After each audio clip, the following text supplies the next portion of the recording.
the group table. Unfortunately, the Republic of Ireland start their World Cup qualifying campaign with a defeat, but as the lads were saying, a lot there to be positive about, stuff to work on, of course, when you lose the match. The other game in the group, Portugal have beaten Azerbaijan by 1-0. It was an own goal in the end. That match was played in Turin this evening. Ronaldo started. Bruno Fernandes came off the bench. There are the fixtures for Saturday. Ireland, Luxembourg, Serbia. They are home again playing Portugal, and the Qatar-Azerbaijan match is a friendly. But Serbia and Portugal open with victories. They have 3 points apiece. Some of the sights and sounds from Belgrade as the Republic of Ireland have been beaten by Serbia in Belgrade. Richie, what is your reaction? We were in a good place at half-time. We were in a good place on 69 minutes until Mitrovic got that lead goal. Yeah, I think there was about a 15 or 20 minute spell in the middle of that second half, from about the hour mark onwards, where I think Serbia just got on top. And I don't know what the reason for that was. Energy levels looked like a little bit of a problem. Malumbi had just been taken out of the midfield. And Serbia have someone of the quality of Tadic. You know, we don't have anyone in attacking areas at all who's of his level. And I think he was a key difference tonight. I think we'll talk about the goalkeeper's position for the goal. I think he was cruelly punished for a positional error. Positives in that Ireland performance. We're talking about 2 away goals in competitive game. We're talking about them really spirited effort towards the end of the game to get a 3rd goal. Disappointing result, but pleasing elements of the performance. Would you go along with that, Kevin? Yeah. You know, about 60 minutes in, you're thinking we're looking comfortable here. I think Aaron Connolly went down with cramp. Malumbi came off. We just seemed to lose our way, our rhythm. We looked disorganised for a few minutes, and Serbia really punished us. They made some, you know, their bench to come on compared to our bench, I suppose. And Tadic really, really world class. Tadic in particular, he could be at a top club. He chose to go to Ajax. Other clubs wanted to sign him, who would be seen as more favourable than Ajax. He was offered a lot more money, and he went to Ajax. He wanted to play for Ajax. It was always his dream, and you can see the quality of him on that pitch. Everything goes through him. The highlights before the game, we're watching him set up Mitrovic, and the minute Mitrovic came on tonight, again, he set up Mitrovic twice. Just that bit of quality. We worked really hard. We looked really organised for long spells. I was pretty pleased with the performance, to be honest. And 2 away goals. Listen, we've gone on so long but not been able to score. We get 2 goals away from home. You know, it was just that 10 minutes, you know, around 65 to 75 minutes where we lost our rhythm. And we got it going again near the end. You know, I'd have liked to have seen a bit more of a go to get that equaliser. We huffed and puffed a bit for a few minutes. I thought we'd create that one chance. I thought we were going to get an equaliser. But listen, in all, I think compared to what some people thought beforehand and what some people predicted, I think it was a decent performance. It'll be really disappointing, Stephen, to go 1-0 up, to get it back to get to 1-1 and get that, you know, get the 2 goals away from home and still not get something from the game. Yeah, the manager had so many issues. Now, he didn't make big issues out of them going into the game with all the injuries and all the players unavailable, 3rd choice goalkeeper, etc. But did he, in your view, get the big calls tonight right, leaving Duffy out, the 3 at the back for the first time in a huge game? Like the calls, the substitutions, I don't know what you feel. Did they go well for Stephen Kenny? Well, I think that the selection of the goalkeeper, he made the only choice he had to make. Exactly. There was no commentary around that in relation to Stephen's judgment. I think the defence, as I said before the game, they're all kind of Premier League regulars. Were playing in that back 5. I wouldn't have put any kind of a case before the game that Shane Duffy should play. So I don't think you can, like a couple of the goals, you know, we missed out and headed aerial duels, and you think, you know, Shane Duffy might have won those. But that's not enough of a reason to sit here and go, you know, he should have played. He hasn't been in good form, and I wouldn't question that decision. The back 3, the back 5, I think in the main worked quite well. So I don't think I'd pick holes with the selection of the team at all. But it was a performance. A lot of that performance you could get behind. Some of the Nations League and the friendlies are a little bit. We didn't really know what to make of this team because there were so many late changes, so many inconsistent selections, so many disruptions to the matches. Almost all 8 of them for the manager. But tonight, a lot of good moments. But ultimately, they had class in individuals that we didn't, and we made 1 or 2 errors that they didn't. OK. But I suppose, look, Kevin, we're 9 games into the Stephen Kenny reign. Serbia, if you maybe stranger things have happened, if you think Portugal are going to head off into the sunset, the battle for the playoff place should be between us and Serbia. OK, they've taken a leap ahead of us this evening. So, like, how do we how do we assess what Stephen Kenny is doing with this team? Like, again, you have to bear in mind the amount of pressure that was on him particularly and the players after all that's gone before going into this evening. I think he'll come out of this and be pretty relieved. He went to treat it back, a big gamble. You know, it could have really backfired. It could have been a lot of goals against us, however. It mightn't have looked good. It looked really solid. It looked like they've been doing it for a long time. That's something he can bring forward now with confidence. You would imagine, seeing it was the first time they did it today, you know, 8 games, they had 2 training sessions this week. You would imagine they can only improve in that formation. We saw loads of positive play. I thought... I thought Brown was really, really excellent in his position. I think his goal was excellent. I think there was some, plenty of performances you could get behind and say, he's got a future Ireland career in the long run. And I think that's the way Stephen has to look at what other choice does he have. He has to go with what he has there now. There's sort of bunch of players he could have picked. He could have gone for experience tonight. He could have played McLean from the start, Hendrick from the start, Shane Long from the start. He could have played Duffy from the start and gone and go for experience away from home, get these lads in, just, try get this result. He didn't. He went with his team. I think his team played reasonably well for long periods of the game, and you could see them, gelling together in the future and coming to somewhere like Serbia, and the next time coming here with a bit more experience and getting something from it.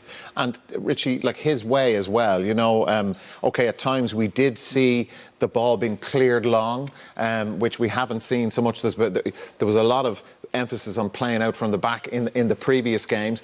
When it needed to be cleared long, it was, but they didn't just sit everybody around the penalty area. At times they played some very good football. Yeah, it's like even our discussion before, it's never an either or. Like, it's not just to use that phrase, parking the bus or, total football. Like, you have to judge different phases of the game, like before half-time or through the middle of the second half or towards the last 10 minutes.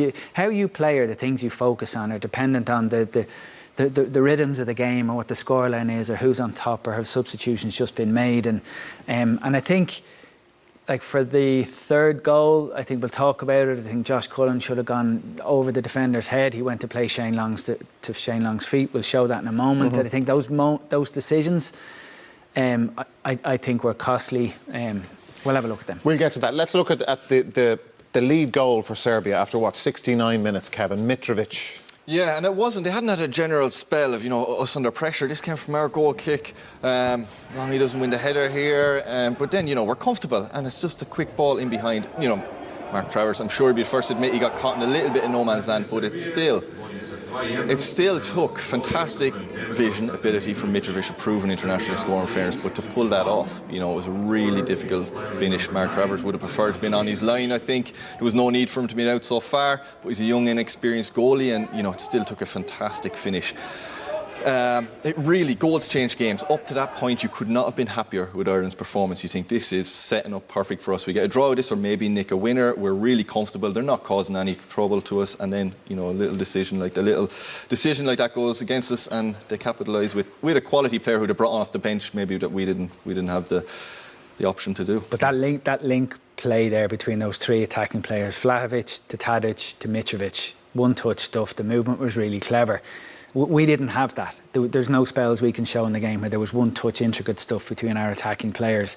And I think, in fairness to Travers, even if he made that positional decision, a lot of times you wouldn't be punished. You'd get away with it. The finish from the striker wouldn't be as accurate as that or as clinical as that. But at this level tonight, cruelly punished. Yeah, so, OK, Mitrovic gets his first goal 5 minutes after coming on, and then scores his second, their third, 7 minutes after that, Richie.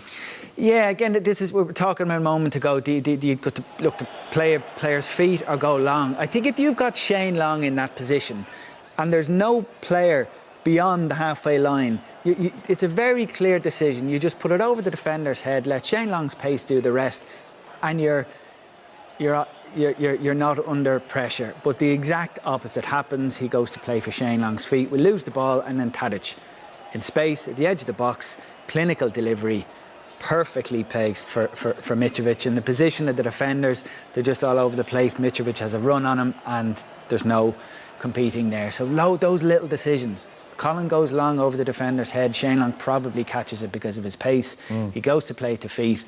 Everything happened there as a result of that. The hope then comes with the James Collins goal. Shane Long, a bit of persistence, Brady involved. Like, This did give us hope. 5 minutes from the end. Definitely, yeah. It was, going to be setting up for us to maybe get an equaliser. It was great persistence from both strikers. James Collins falling in, Longy, really doing well there. The 85th minute. He's 34 years of age and he's still chasing down and trying to get something from the game at 3-1. Defender makes a mess up of it. Longy does really well. James Collins follows in. Again, the joy of having two centre forwards on the pitch, I suppose, with the formation. You have the two of them up there to be able to do that. And this set us up nicely. I think there's 5 minutes to go here and we'll give it a real go and it could be a glorious night away from us. But still, again, trying to get a positive out of defeat, we got 2 goals away from home. We've scored in 8 games, home or away. To get 2 goals away from home, first time in a number of years. These are the sort of things Stephen will be saying to the squad, the players have to take from it, little things to try build their confidence, because it's been a tough 6 months for them and they need all these little things, all these things behind the scenes. I'm sure will be stuck up on the wall, details, but trying to build them up for a massive, massive game on Saturday. In Belgrade this evening, and he has turned into an important player for this group, Alan Browne, hasn't he, Richie? I think he has. Tonight we knew coming into this there was no Conor Hourihane. He's somebody I think that Stephen Kenny would have probably selected had he been available, and Browne was playing alongside 2 players who are younger and more inexperienced, and I think he really stood up to it tonight. He's going to be a very important player for us tonight. I'm delighted we can go into Saturday's game now and point to the fact that there's players in this team who've scored competitively. We're not waiting for someone to emerge anymore, so he'll be a big player. Hopefully there's no big injury concerns ahead of Saturday. Yeah. The other point as well, Kevin, I suppose he talked about the change of shape, and they had so little time to do this. I know people will say they're professional footballers, they should be able to play in any shape they can, but the 3 at the back thing, I know from talking and reading ex-professional footballers and current one, it brings so many questions and so many problems, particularly for the defenders, and it takes a long time to really get down and working well. In fairness, lads, tonight you wouldn't have thought that. Listen, I've done it many times over the years. Managers tried to change in teams I've been in, and midfielders love it. Browne, you'll love it because it gives him licence to get forward and get into the box and score goals. Strikers love it because you get 2 strikers on the pitch. The wing-backs love it, but usually you will hear the 3 centre-halves moaning, giving out. And why? It's just more, they're so comfortable playing 2 at the back, they know where everyone is, they've done it. In the main, most people have done their whole life to play 2 centre-halves from 6 years of age or whatever it might be. So all of a sudden you're at 3 and you're not comfortable, you're not 100% certain. Only a split second of hesitation leads to someone getting behind you or playing offside or not playing offside. As we saw. Because, a couple of times there where you would have said maybe in a 2, they would have held the line and played offside. In a 3, you're not sure. You have to look both sides if you're in the centre of the 3. So it's a difficult one for those 3, but you have to work on it and work on it. And now, tonight, there was enough positives to say we should work on it and go ahead with it in the future. Well, as Alan Browne said, it seems to suit us. Disappointment for Ireland in Belgrade, but an awful lot of positives, as we've touched on. We're reflecting on the Republic of Ireland's 3-2 defeat in Serbia in their opening World Cup qualifier for next year's finals in Qatar. Let's have a look, guys, at two interesting incidents from the second half. There was a big penalty shout for Aaron Connolly when the match was at 1-1. Now, there was a Serbian one as well, but just what do you think of this? Yeah, our one was more important. I really thought this was a penalty at the time, and I still think so. More Aaron Connolly and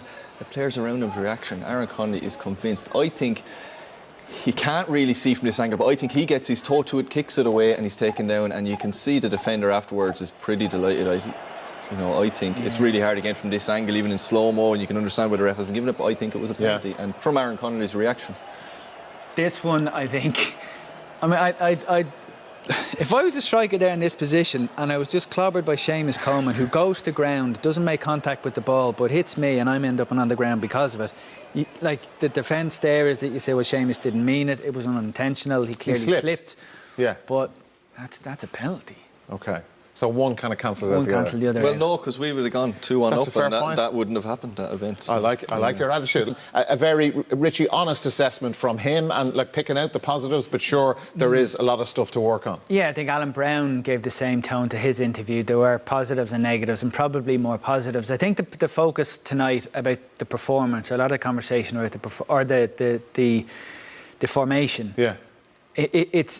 it's a natural position for the majority of those players to play tonight to be playing in the ones they were given. So I don't think that it required a huge amount of work or build up. And I know Brown said there was only 1 or 2 days, but they're all being asked to do jobs that they do very well at club level.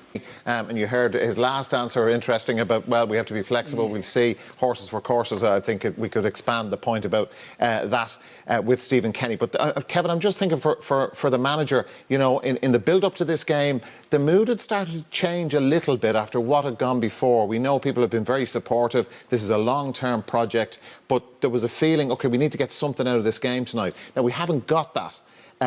But we did get a lot of positives, and you can hear, like, Stephen is quite upbeat, as he always is, realistic but upbeat. So this is an important building block, yes? Listen, you go away from home, it's a different game. You want to win. It's a World Cup qualifier, you want to get 3 points. If you can't get 3 points, you want to get a draw. You never want to lose a game. But in saying all that, I think we... Considering we lost the game, we came out of it with some positives in comparison to what's gone ahead in the last couple of months, or gone behind us in the last couple of months. I think he can take positive out of it. Looking at it, I'd be quite happy with performance. I think everyone will be. We got a couple of goals, good performance from players. We ran out of a little bit of steam after 60 minutes, and they had a bit more quality in the final third than we did. But overall, yeah, I think it was a decent turnout. OK.